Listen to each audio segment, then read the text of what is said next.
There was an article that I wrote when I was still at Substack, and it was in October of 2022, so it was roughly 4 months or so after my husband, the Congressman David Miranda, was hospitalized with a very severe intestinal infection that turned into sepsis and kept him in the hospital in the ICU unit for 9 months until he died in May of this year. And the reason I wrote the article was because prior to being hospitalized, David had left his party that he had been in for a long time because he didn't want to support the current president, Lula da Silva, in the first round of voting. He wanted to support a different candidate instead. He also had joined that party because it had always been an oppositional party to Lula's party, and it was quickly becoming subservient to the Democratic establishment, very similar to the conversation that I just had with Savvy about what happened to the Democratic Party.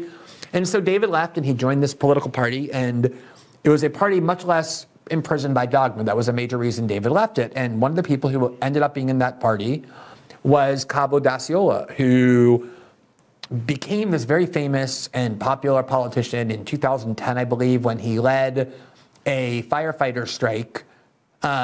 He was a firefighter. He's an evangelical. The Brazilian firefighters had pay that was barely at a subsistence level. They were risking their lives to rescue people in fires, and yet could barely afford food. Their pay was shockingly low. He led a strike. He became a very popular figure. He often used the gospel as a way of arguing for better treatment of the working class and for workers in Brazil. And the left was so thrilled to have him because he was an actual member of the working class, which the left all throughout the democratic world has great difficulty in attracting.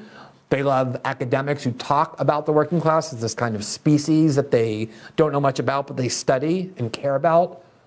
But they have a lot of difficulty getting actual members of the working class. So they finally got Cabo Daciolo, a firefighter, an evangelical who talks openly about Christ and Christianity and the role it plays in his life. But even though he continued to support those economic causes and he got elected to Congress as a member of the same left-wing party to which my husband belonged, the fact that he opposed same-sex marriage on religious grounds, the fact that he refused to endorse it morally based on his same religious values, the fact that he thought that political rights were derived from God and not from the government, made him anathema to that party. He left, they expelled him, so they lost one of their only actual members of the working class. He ended up going to the same party and ended up kind of in a fluke in the same party as David, and they instantly formed this very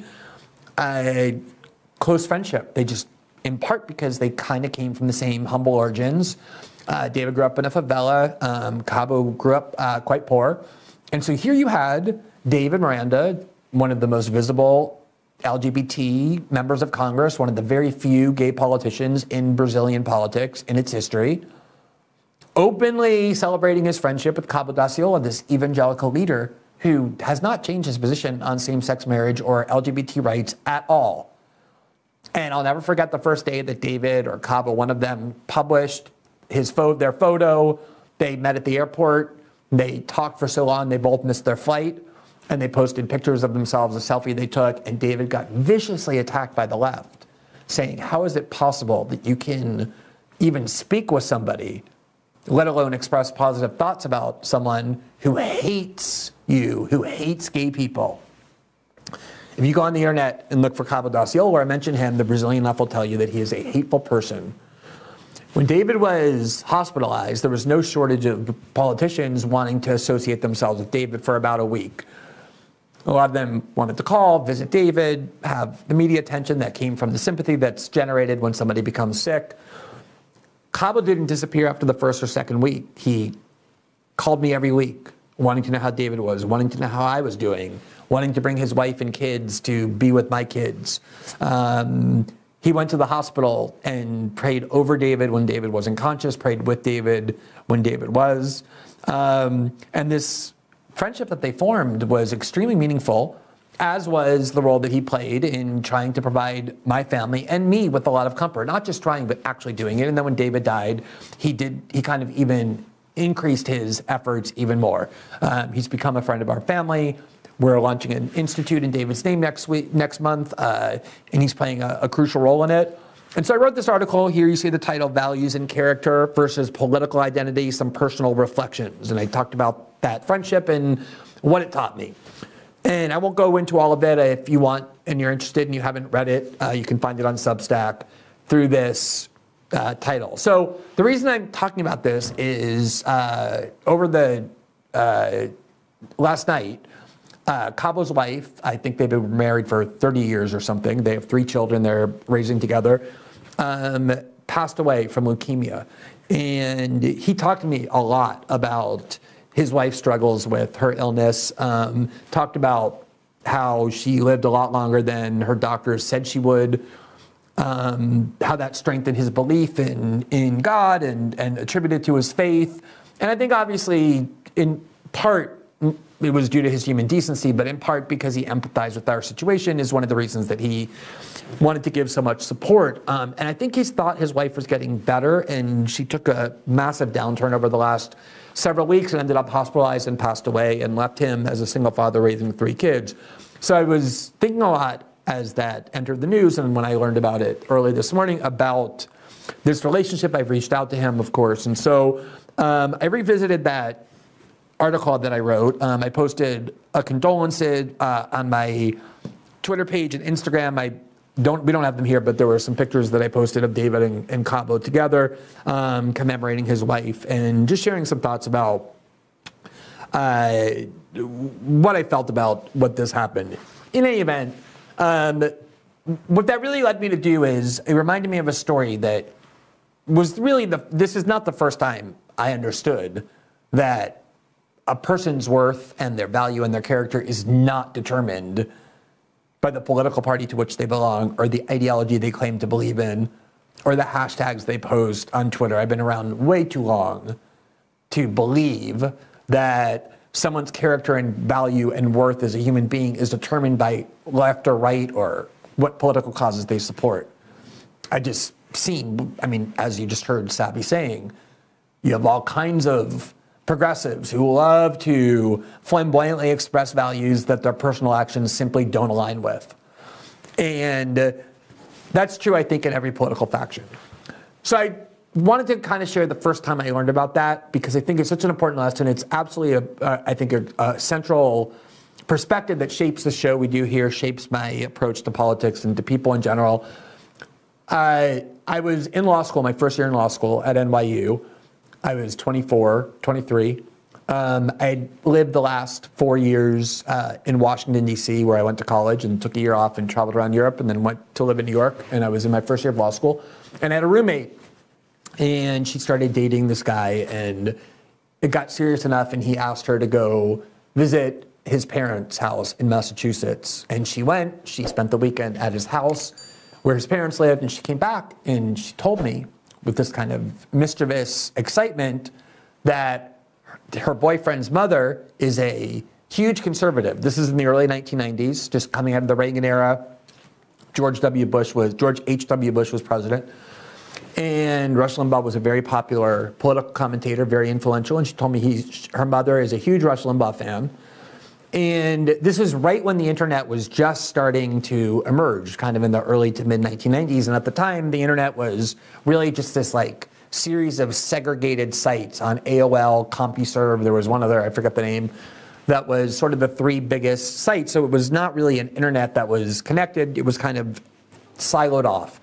And within CompuServe, there was this right-wing political forum designed to allow conservatives to congregate with one another, to meet, to chat, to debate, to discuss.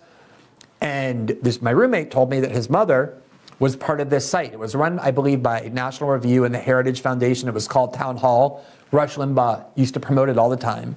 She came back very mischievously and she said, you need to go in there and troll people and provoke them. And at the time, my view of religious conservatives especially, but conservatives in general, but religious conservatives as well, because I grew up in a working class neighborhood, but in South Florida, where there weren't a lot of religious conservatives. South Florida, for those of you who know it, is more like Southern New York. But more so, my early adult years formed living in Washington, D.C. and then New York City. I very much was part of this left liberal cultural milieu. And I looked at social conservatives in particular, religious conservatives in particular, as people full of hate and basically people who were kind of primitive. I had a sort of superiority complex that enabled me or caused me to look down at people like that, which is very much something that I picked up from the cultural milieu in which I was existing in these East Coast colleges and in these cities.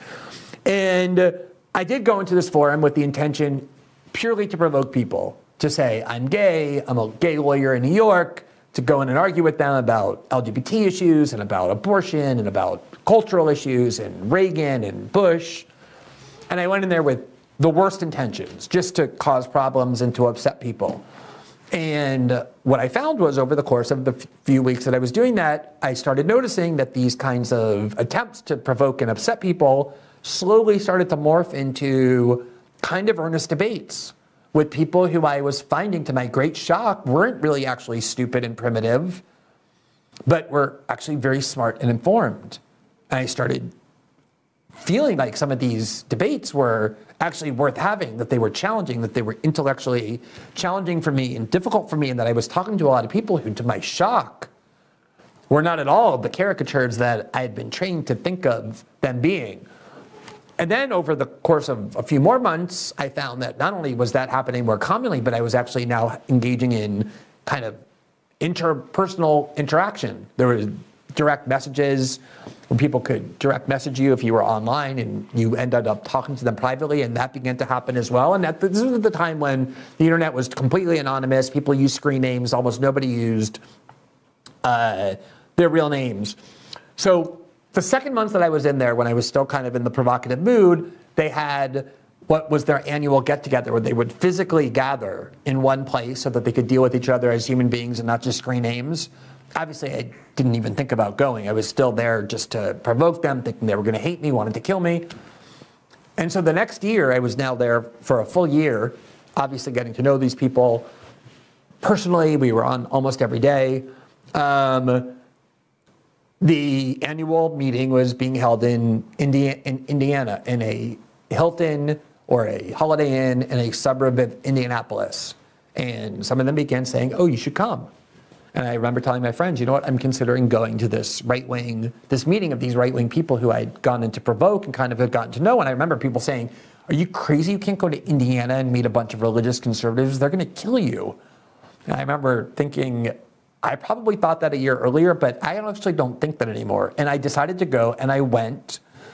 And it was just one of the best weekends I had ever had. I have had. They were incredibly warm and welcoming. It was this experience that was still very new, where you met people and got to know people on the internet, which was still a very unusual and novel experience. And then you got to like actually attach a human being to those people, those screen names with whom you had been arguing and fighting. And I could not have been more warmly received. Everybody was incredibly friendly to me. I'm talking here about social conservatives, religious conservatives in the early 1990s, who encountered me because I purposely went in to provoke them, to provoke their hatred and their anger and their rage. I didn't go in there with good intentions at all. And they didn't change their views about LGBT issues or any of the political issues they were arguing about and believed in, just like Cabo Daciolo didn't change his political views when he formed this friendship with David, and then with so much generosity and spiritual support, provided so much support for our family during our most difficult time. They just saw me as a human being, and I saw them as human beings. And ideology and political party just didn't play a role in it. Once you get to know a human being, you search for the things in which you have in common with them. And it just taught me a huge lesson about stereotypes and caricatures of people that media encourages us to adopt about one another.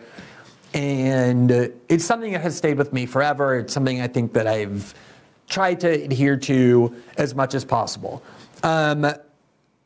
The Young Turks, which is this, for those of you who don't know what that is, be very thankful, but they have this segment where they send people, it's a left-wing YouTube show, a Democratic Party YouTube show, kind of the Bernie AOC crowd that we were just talking about. They send people to Trump rallies, and they stick cameras and microphones in front of Trump voters, Trump supporters, and the whole point is just to mock them. Like most of the time, they're not saying anything embarrassing, but because they look a certain way, because they express themselves a certain way, because they have a MAGA hat, you're obviously, if you're a liberal, trained to look down on those people like I did in my early 20s before I had these personal experiences that dispelled these stereotypes. And one of the things they've been doing is when they've been going to these rallies, there are people, they ask them, where do you get your news from? Where do you get your source of information from? And a lot of them will say Matt Taibbi, a lot of them will say independent media, and a lot of them will name me. And there was this one video that they were passing around that they thought was going to be incriminating for me because it showed that at least part of my audience are adherents to Donald Trump and to the MAGA movement. And this was one of the women who they interviewed, and I think I know that they clearly thought that this made me look bad because they were constantly throwing it around the internet and putting it into forums where I'm criticized and even putting it into my Twitter mentions as some sort of proof that I have become corrupted. And here's what this person said. This is from the Young Turks in August of this year where they went to a Trump rally. Research, do it yourself. You know, you can go on the internet and find, non-partial people like Glenn Greenwald, things like that. So Glenn's a nonpartisan? Oh, yeah, I would say he's nonpartisan leaning towards being a liberal. Okay, honestly, I love that woman. I don't know who she is. I don't know anything else about her, but I could just tell what her spirit is by having watched her say that. I couldn't be more thrilled that I'm able to reach people of a wide, diverse range of views. I know there's a lot of leftists in my audience, a lot of people who are independents, a lot of people who are Trump supporters, a lot of people who are libertarians. That has always been true of my audience. It's more true now. It's something I celebrate and I think is one of the most important parts of our show, that we are not siloed into ideological camps, that we can have dialogue with people. The reality is, in my early 20s, before that experience happened, I probably would have looked at this woman, made judgments about how she looked, about her simplicity. She doesn't look like she came out of a CNN green room or out of a faculty lounge at an Ivy League school, and I probably would have made judgments about her that this video and videos like it are intended to foster among people who are liberals to think about Trump supporters as barely human. And that experience with Cabo, the fact that I obviously kind of reconnected to that, those sentiments as a result of the passing away of his wife overnight, for which I obviously have a lot of empathy, I thought was a good opportunity just to kind of explain how I think we try and understand people, how our politics are shaped. I think Sabby actually talked about it extremely well when talking about how a lot of black voters are now abandoning the Democratic Party, are actually starting to vote for Trump, realizing that their interests are not being served, that the working class has a lot of interest in common and have the same kind of enemies, but they're purposely kept separated. And the ability to overcome those differences, not to judge people based on ideology, to judge them based on their character and their values as reflected not by hashtags and political slogans, but by their actions and their lives. I think it's one of the most crucial things we do, and I think it's the thing that, if anything, is probably the centerpiece of how we try and do our show here. Thanks for watching this clip from System Update, our live show that airs every Monday through Friday at 7 p.m. Eastern, exclusively on Rumble. You can catch the full nightly shows live or view the backlog of episodes for free on our Rumble page. You can also find full episodes the morning after they air across all major podcasting platforms, including Spotify and Apple. All the information you need is linked below. We hope to see you there.